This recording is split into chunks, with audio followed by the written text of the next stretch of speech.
Olá, meus caros amigos, eu estou aqui de novo na madrugada para falar com vocês e hoje eu vou falar sobre um vídeo que eu assisti do senhor Paulo Rabelo de Castro, não é? Que é o economista responsável pelo BNDES. Eu não sei porque que o Bolsonaro escolheu esse ministro, sinceramente.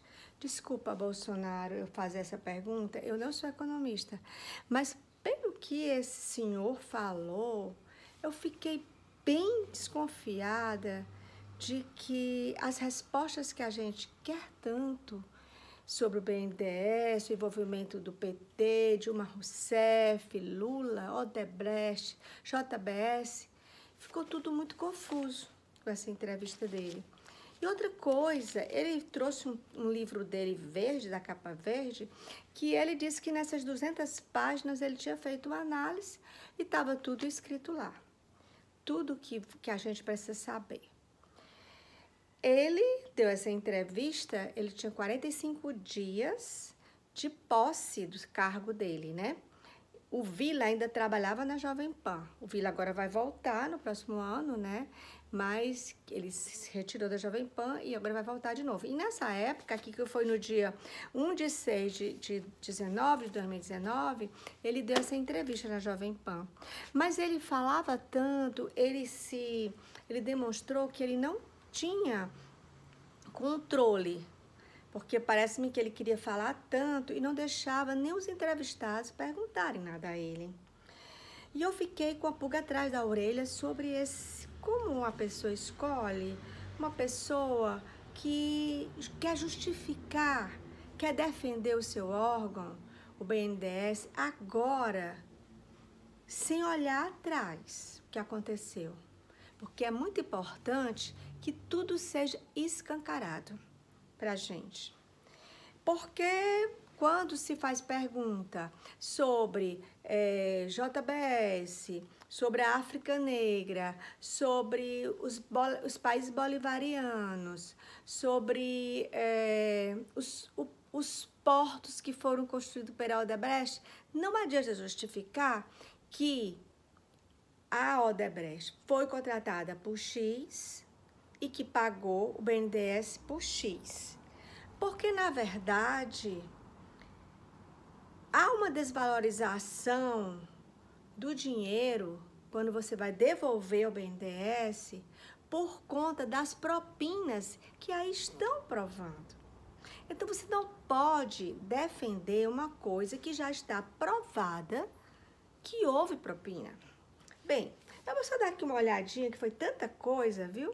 Que o senhor Paulo Rabelo de Castro falou, né? Foi perguntado sobre os empréstimos do PT para o Porto de Mariel, as palestras e propinas para Lula através do BNDES. Eu não sabia que as palestras do Lula também eram financiadas por isso aqui. Que mais? E ele justificava isso como que a exporta era tipo quando ele pagava esses empréstimos, era para uma exportação de serviço, ou seja, a Odebrecht ela exportava serviço, empregos, né? Porque iam brasileiros participar das construções, apoio financeiro, né? Ela dava apoio financeiro. E tinha uma participação societária com alguns grupos de empresários privilegiados. E vamos ver mais o que me chamou a atenção. Por exemplo, o Lula recebendo propinas através do BNDES por falsas palestras que nunca deu. Isso foi dito nessa entrevista da Jovem Pan. O Luciano Coutinho, ele ficou à frente do BNDES, né? Na época do PT. E então, tudo aconteceu nas mãos desse senhor. Por sinal, com meu sobrenome, meu Deus, me poupe, não é? Aí, os bandoleiros, como os entrevistadores da Jovem Pan falaram, né? os irmãos, né? Batista da JBS. A Odebrecht também foi calculada dentro dessa panela dos bandeireiros, com acusações gravíssimas, né, da Lava Jato. O que mais? O trabalho investigativo interno da Lava Jato, que foi a coisa mais importante, né? Então, ele disse que tudo isso aqui, essas coisas aqui que eles chamavam dos bandoleiros, os irmãos JBS, era uma participação societária.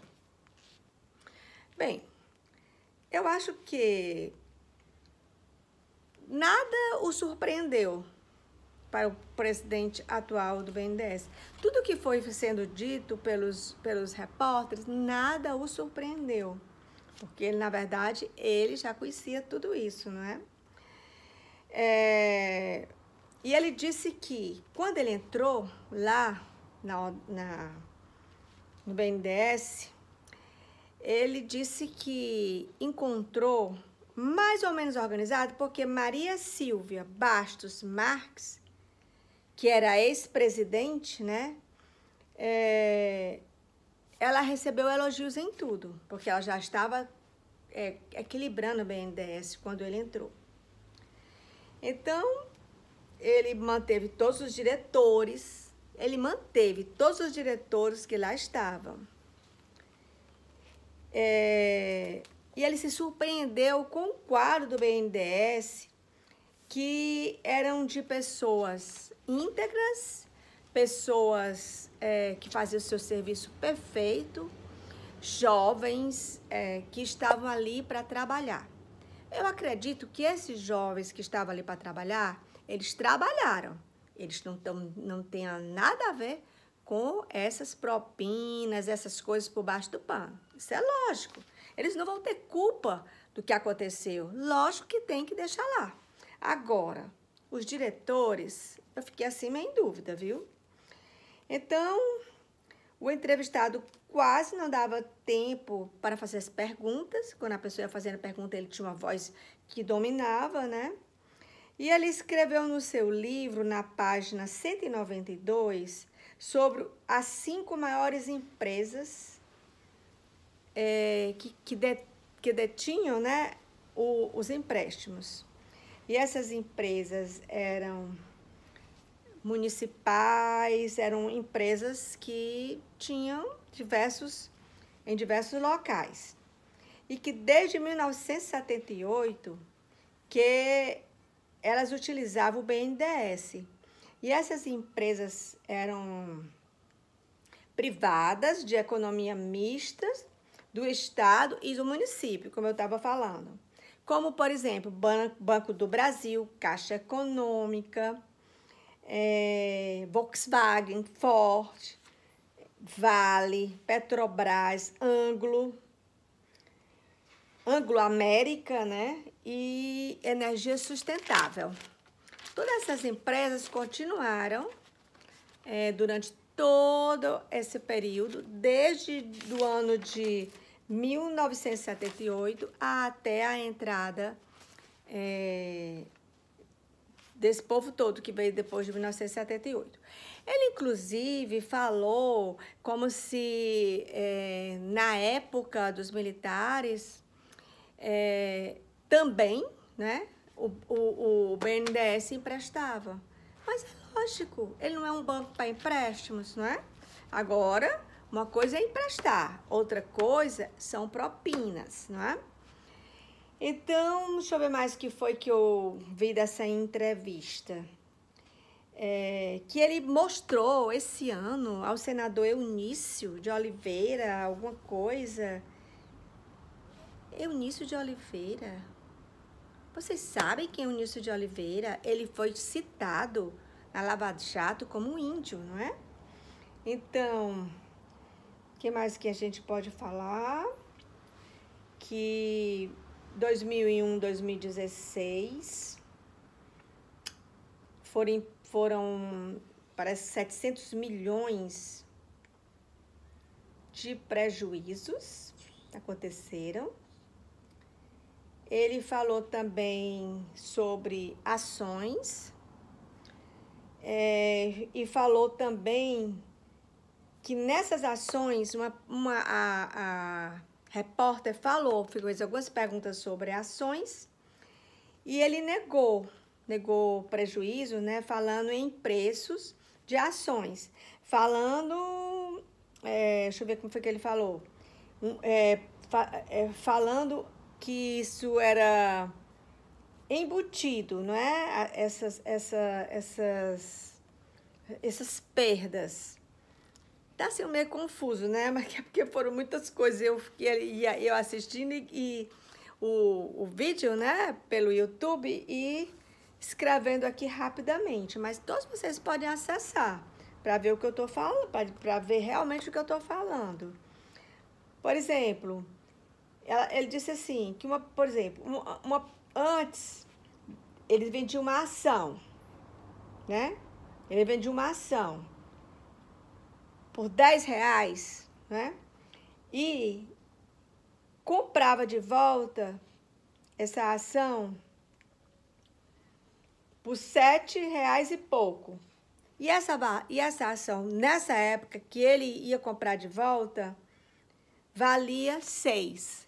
Então, essas coisas de economia, né? Quando você investe num patamar, quando você vai resgatar é e realmente você resgata com um valor que não é o valor real, né? Então,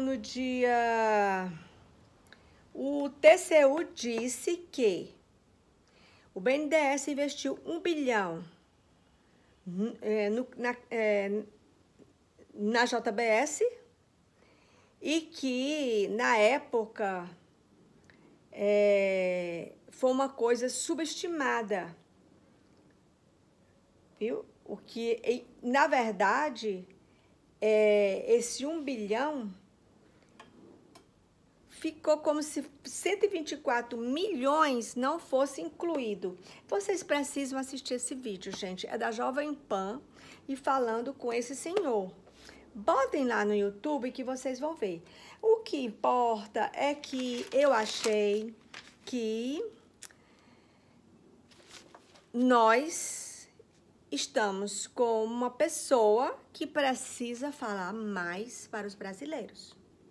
O presidente do BNDES, que Jair Messias Bolsonaro impulsou, deixa eu ver como é o nome dele, Paulo Rabelo de Castro, um economista muito famoso, né, que ele disse que dá muita consultoria e tudo mais, ele deve falar para a população o que realmente ele encontrou, dizer a verdade, e o que ele propõe agora.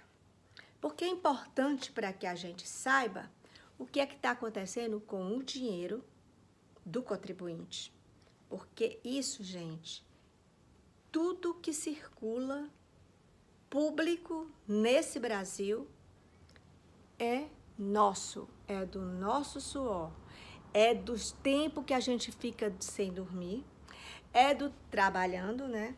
É do tempo que a gente economiza para comprar uma coisa ou outra, porque vocês sabem que tudo que a gente compra, se eu comprar um caderno desse e ele for R$25, 35% direto vai para o governo.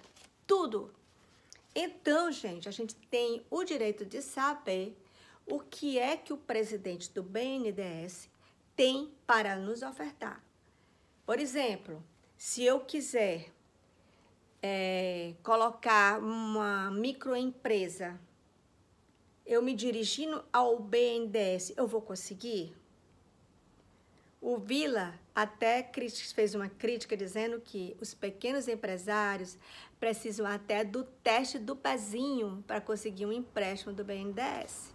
Então, eu queria saber se eu, ou um vizinho, ou um colega, nós quisermos fazer uma empresa, o que é que a gente precisa fazer? Aí o senhor disse, entre no www.bnds.org.br.